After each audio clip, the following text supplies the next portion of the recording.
This author is about to share what she calls her 21-day ex-boyfriend cleanse. Again, with the 21 days, I was going to tell us how she says we can do it. Stay with us. We'll be right back.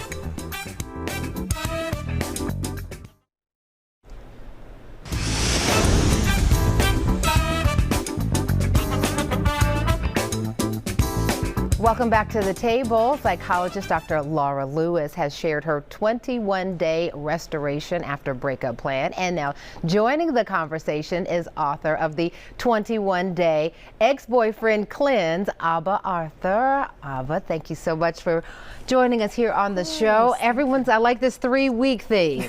I'm going to test you though. I'm trying to test you. Tell me more. First of all, how did you come up with this concept of 21-day ex-boyfriend cleanse? Yes, so I was in college, and as you know, that's a really formative time of life. For sure. I had a friend who was going through a breakup. She was having a really hard time. She wasn't handling it very well, if there's a way that you can. And so I just wanted to support her as a friend. I wanted to give her a different way to think about not only her relationship, but about how to move forward, herself, what to do. And so I created a step every single day. I had heard that it takes 21 days to break a habit or to create a new one. So I created something every single day that we could do together that would help take her out of that space and put her in a new one.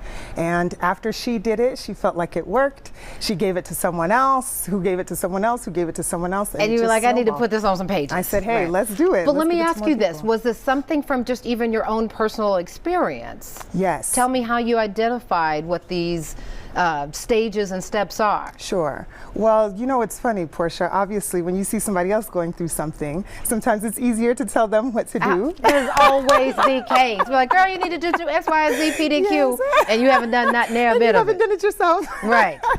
So it was interesting because at that time, I'm calling friends and I'm giving advice and then eventually strangers. But when I went through my own breakups, I could also then go back and pull on even the things that I told myself. So if I had some separation from the book for a while, then I could come back and read it and say, oh yes, that actually worked. That did work. I need to try that myself, right? Yes, for sure. So let's talk more about these actual steps, because you've got them great. We're not going to go through all 21 days, but you've got to sort of break them down into themes. Yes. Goals that you've got, right? Yes, that's correct. So in the beginning, of course, grieving. That's a rough one. That's the rough part. That's usually where you find your friend, or where I talk to people is when they're just at their lowest. You know? They're sad. They're eating all the ice cream and drinking the wine, hopefully in moderation. And no, it was not in moderation. I mean, that's what I heard. It wasn't in moderation, but it may have been for some others. Exactly. But you say that's just the first 5 days. Obviously, sometimes that's longer, but then reflection, and you say that's in 6 to 10 days. Let's talk about this reflection period. The reflection is important, very important.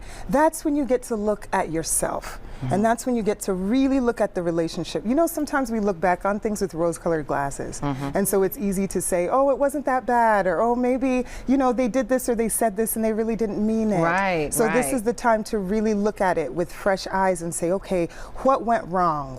How did I contribute to that? And then really reflect on what the relationship was. Right, and before we run out of time, and I want to get Doc back in here too, you also talk about disassociation and rebuilding. What do those look like? That's when you get to take a step back, truly. That's when communication changes. You have to actually remove yourself from that relationship, and then you rebuild your life. You start doing new things. You find new things you enjoy. And then you've got 21 days in, you're saying moving on with an exclamation point. That's correct. But Doc, is it that simple? I mean, honestly, it sounds similar to a lot of the things that you talked about here. What does that look like to sort of set a date where I'm not going to keep crying? I think it's something to making a decision and getting non-negotiable about your decision. after this time period, I'm coming out of this. It's something about making that declaration to yourself. That's good. And that's important. You have found that as well? Absolutely. I know it's important for myself, so I know that it helps others when you really say, listen, I will cry until Friday, and I might cry a little bit more after that. You know, things come up, and the feelings might come up, but if you know on Friday I'm going to get up, I'm putting myself together, I'm leaving the house. And I'm going to recognize that there's a reason why we're not together again anymore. Exactly. Because sometimes we forget that we got to this place because we were not happy, or that person wasn't happy, and we recognize we couldn't make them happy, right? So we get selective amnesia sometimes, where we just remember the good and not seeing the whole picture. Yes. Yeah, that's it. It was selective. I mean, so I've heard. That's what I've heard. That's what I've heard people talk about. Ladies, I just want to thank you. This was a great conversation. So much information, and I'm hoping our viewers got as much out of it as I may or may not have gotten about it, because I heard that this is a thing. Sure. Thanks so much, ladies. Thank you. Great information. All right, we'll be right back, folks.